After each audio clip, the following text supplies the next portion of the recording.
नमस्कार संपूर्ण किचन को मु सुचिस्मिता बहुत बहुत स्वागत जनाऊँगी। आज मु स्टीम्ड प्रॉन तैयारी करी रेसिपी स्टार्ट करने पूर्व प्रथम आप मोर चैनल को सब्सक्राइब करूँ और पाखरे बेल आइकन टी को क्लिक करूँ जहाँफल आप मो वीडियो न्यू न्यू नोटिफिकेशन पाइपर। आसतु तैयारी करबा स्टीम्ड प्रॉन। यह इंग्रेडिएंट्स है चिंगुड़ी 250 ग्राम। एठी मु चिंगुड़ी चोपा छड़े धोईकी सफा कर देछि। सोरिष पेस्ट रे मु अदा रसुण सोरिष कंचा लंकार पेस्ट तैयारी करिछि। लूण सोरिष तेल नडिया कोरा हलदी पाउडर धनिया पत्र एवं 2टी कंचा लंका।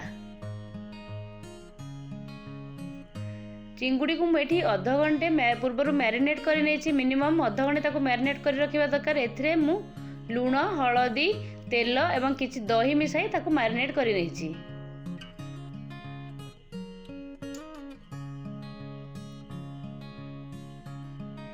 एबे आमर गोटे बाउल नहीं से पेस्ट तैयारी करबा तार जो सोरिष बटा मु नेछि ताकू बाउल रे पकाई दबा।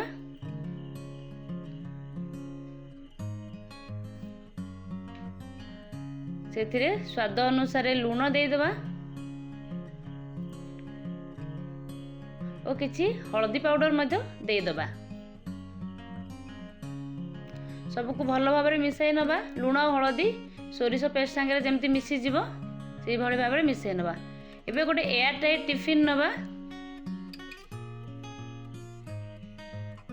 ता तले सोरिष तेलर गोटे लेयर देबा। सोरिष तेलर गोटे भल बास्ना थाए। आम नॉनवेज सोरिष तेल रे बनैले तार टेस्ट गोटे भल बाहरी थाए।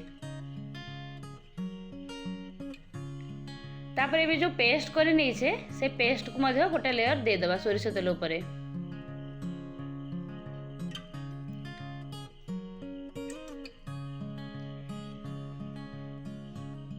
आमर खूब कम समय मध्य ये रेसिपीटी हो जिवो।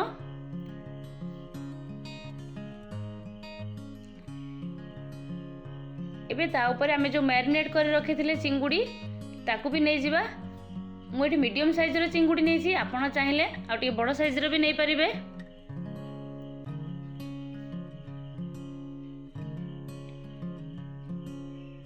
मैरिनेट को चिंगुड़ी को सेथरे पकाई दबा। ता ऊपर आमे जो नडिया कोरा नेचे से नडिया कोरार गोटे लेयर दे दबा। चारिपट को भल भाव जमी नडिया कोरा रहे से भली भाव गोटे लेयर तैयारी कर दबा एवं ताकू हाथ रे टिके चारिपट को ये कर दबा। आउ जो बाकी पेस्ट हमर रहिला से पेस्ट को ए नडिया कोरा ऊपर आउ गोटे लेयर तार दे दबा एवं ता ऊपर आउ किछि नडिया कोरा भी दे दबा।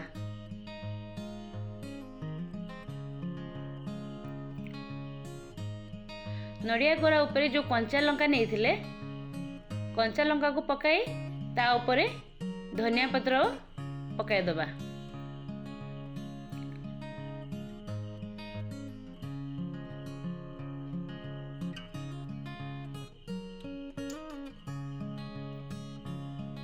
एबे यार ढक्कन टी को बंद करी पूरा टिफिन को भल भाव में टाइट कर दबा जेमती ए भीतर को एयर न जीवो। एबे गैस को ऑन करिबा।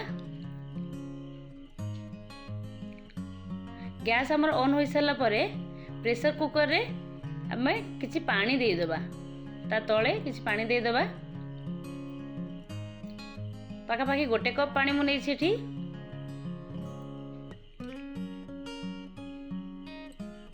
पानी ऊपर गोटे स्टैंड को रखी दबा। स्टैंड ऊपर आमे जो टिफिन नेचे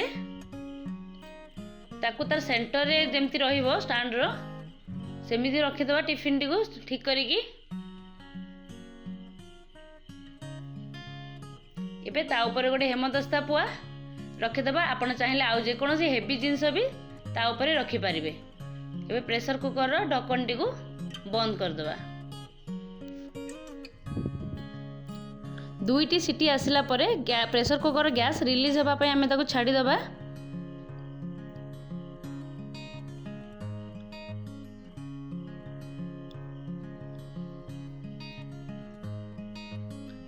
एबे आमर प्रेसर ये रिलीज हो जाए प्रेसर कुकर तार ढक्कन को खोली नवा।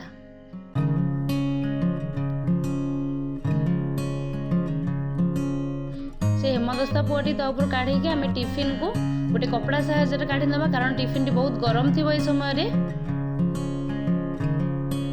किसी समय ठंडा हाँवाई छाड़ीदबा। एबे ताको गोटे स्पून साहाय्य चारिपट माने तले जो आम सोरिष तेल थिला सबू तक एका संगे मिसई नबा। देखो तार बढ़िया कलर भी आसी एवं चिंगुटी भल भाव भी सीझी जाइए। एबे आमर प्रस्तुत हो गला स्टीम्ड प्रॉन। यह आपण घरे ट्राए करंतु और सर्व करंतु। जदि मोर ये वीडियोटी आपको भल लगी था तेज आपण फैमिली फ्रेंड रिलेटिव सह शेयर करंतु। मो चैनल को सब्सक्राइब करंतु एवं पाखर थिबा बेल आइकन को क्लिक करंतु। Thank you.